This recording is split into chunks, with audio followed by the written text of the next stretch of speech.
Okay, Badal, okay, okay. Hey guys, welcome back to my channel. We are in Pokhara, the second largest city in country Nepal with the population around 500,000.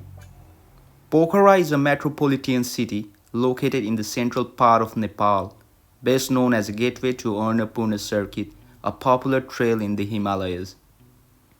The city is home to spellbinding beauty of nature, surrounded by mountains, lake and jaw-dropping caves. On this episode of Wandering Walk Tour, our first visit will be a popular mystical cave. Join with me folks on this epic adventure. This is Gupteshwor Mahadev Cave. It is one of the most ancient cave and longest cave in Southeast Asia, believed to be more than 5,000 years old. The cave itself has a religious significance for Hindus as it is dedicated to Lord Shiva, a Hindu god. ठिक छैन केटाहरु गुफा हेर्नको लागि ready यहाँ त line यस्तो छ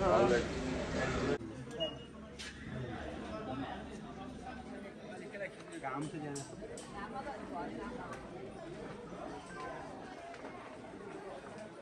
As local believe, this cave said to be discovered in 16th century. The cave is 2057 meter long, 772 meter below sea level. The main cave is divided into two chambers. As you make your way through the cave, you will find a several shrine carved in a limestone rock dedicated to Lord Shiva. Jay Shambhu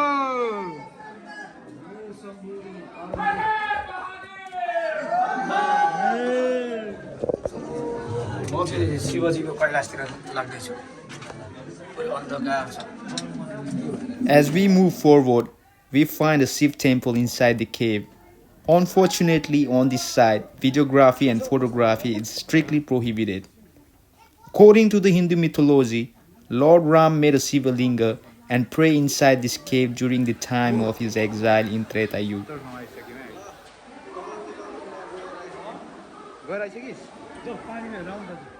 Once you pass the Shiv temple, you will enter to the second chamber of the cave. This is the end part of the cave where you will see magnificent view of the waterfall.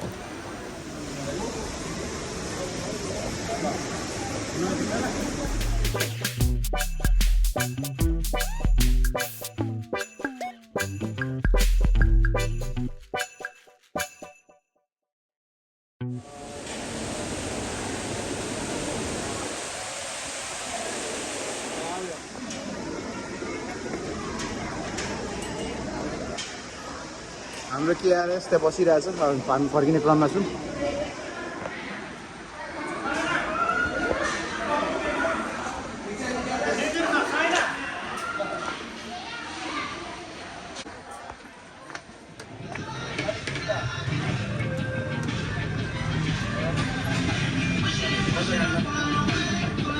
दुईटा मात्र गरिदिनुहोस्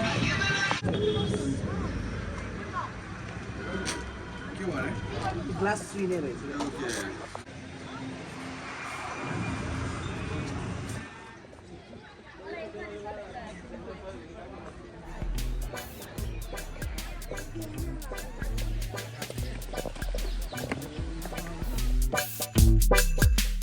This is Devi Fall, one of the most visited waterfall in Pokhara.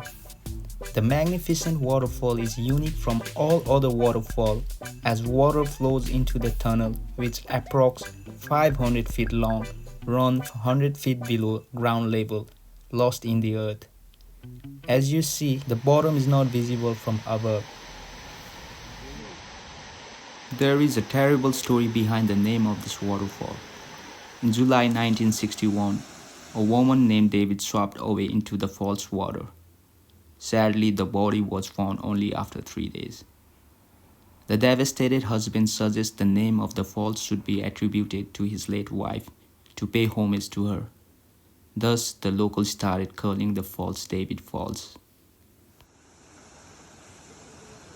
पहिलो पटक आएको पोखरा जो राम्रो लाग्यो तालहरू झरनाहरू देखियो यो चाहिँ राम्रो रहेछ यो ठाउँ पर्यटन स्थल ठाउँ राम्रो जस्तो रहेछ यस्तो गुफाहरू देखा थिइस् त गुफाहरू त सानसानो गुफाहरू देखेको थियो तर यहाँ पोखराको यस्तो यहाँको भित्र यस्तो गुफाहरू चाहिँ देखेको थिइनँ। सुसाइड गर्नु जानेलाई के गर्नु त भने सुसाइड गर्नु जानेलाई के गर्नु त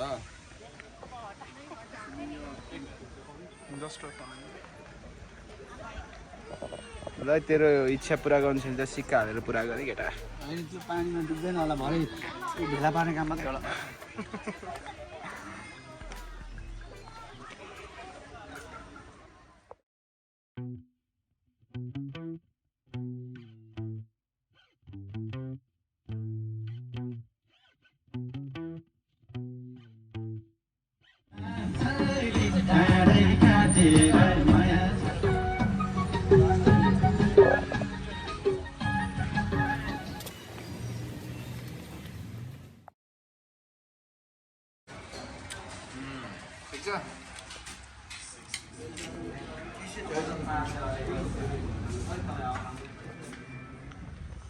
After a delicious lunch break, we are moving towards our next destination.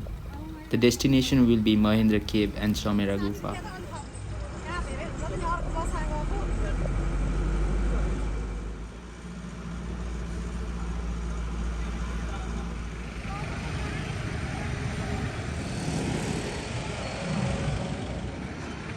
अब अहिले हामी चाहिँ चमेरा गुफा जानुको लागि चाहिँ यता अब चिप्ले ढुङ्गाको यता बस पक्र्दैछौँ र बाँकी चाहिँ तपाईँहरूलाई हामी अब स्पटमा पुगेपछि जानकारी।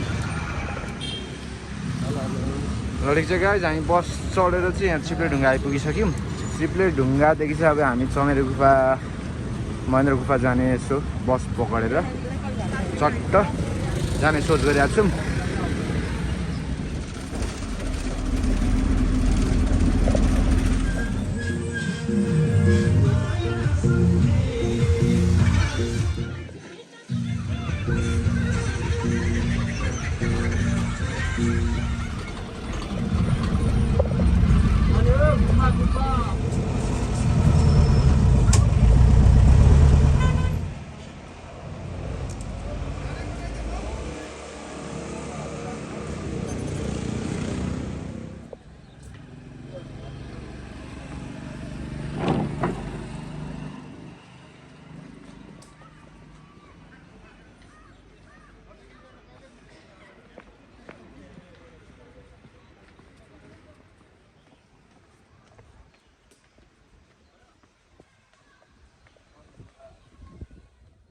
This is Andheri Bhavan, one of the popular cave in Pokhara, also popularly known as Mahendra Gufa, which was named after the late King Mahendra Bir Bikram Saha.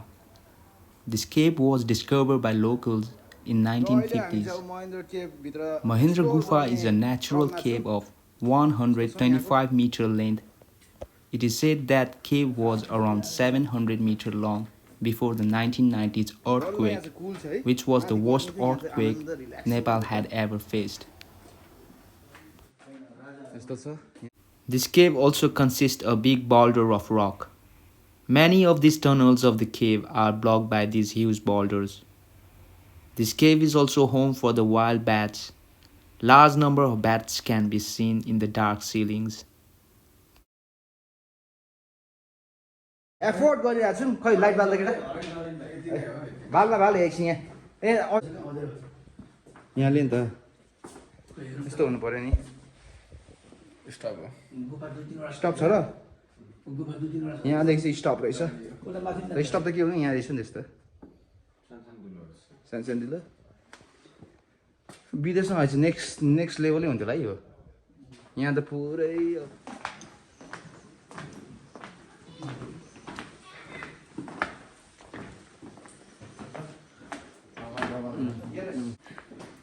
मन्दिरहरू देवी थानहरू छन्। This is the end part of the cave. This part of the cave is dedicated to God Shiva. Thousands visitors visit this site throughout the year, as Mahendra Cave is considered a sacred place for Hindus. केभमा चाहिँ हाम्रो सानो मन्दिर छ र मन्दिरदेखि यसो पूजासुजा गरेर हामी फर्किने क्रममा छौँ। यहाँ यस्तो रक फर्मेसनहरू भएको छ, तपाईँहरूले देखिराख्नु भएको होला। यो सिलिङ है, केभको रुफ यस्तो छ।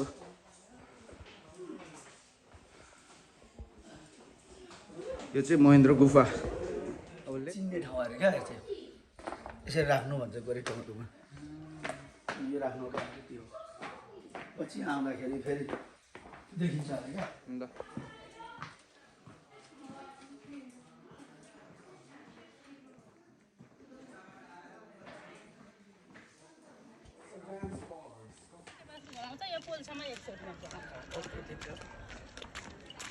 ओके बादल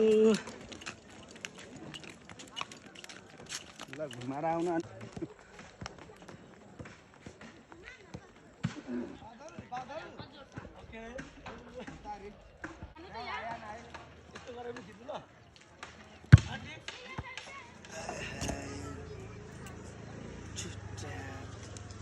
ओके बादल बादल ओके ओके ल त्यो डट राख्नु भाइ यस्तो यस्तो यस्तो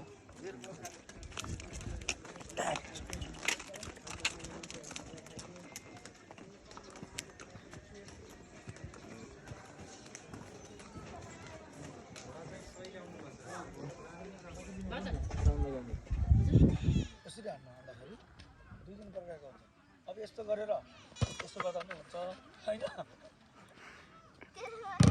होइन अब अर्को यसरी पनि हुन्छ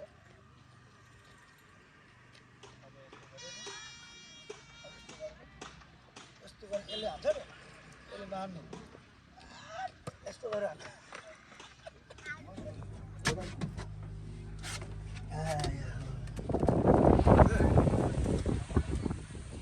हो त दिदी हो भाइहरूले खाइदिनुहोस् हेर्न आज झन् आपत पऱ्यो नि नयाँ सालको बेला हामीलाई चिया धेरै लिएर आएको छुट्टीमा त गइरहेको थिएन ए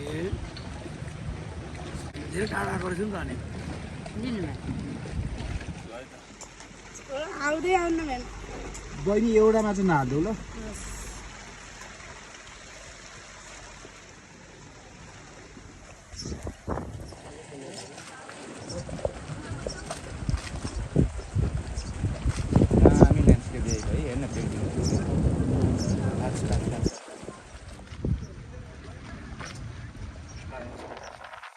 Alright guys, I hope you enjoy watching this video as much I enjoy making it. Please do click like and subscribe. I'll see you on next video. Take care. यो दुलो चाहिँ नआउनु होला यसो यसो दुःख हुन्छ स्थिति यस्तो छ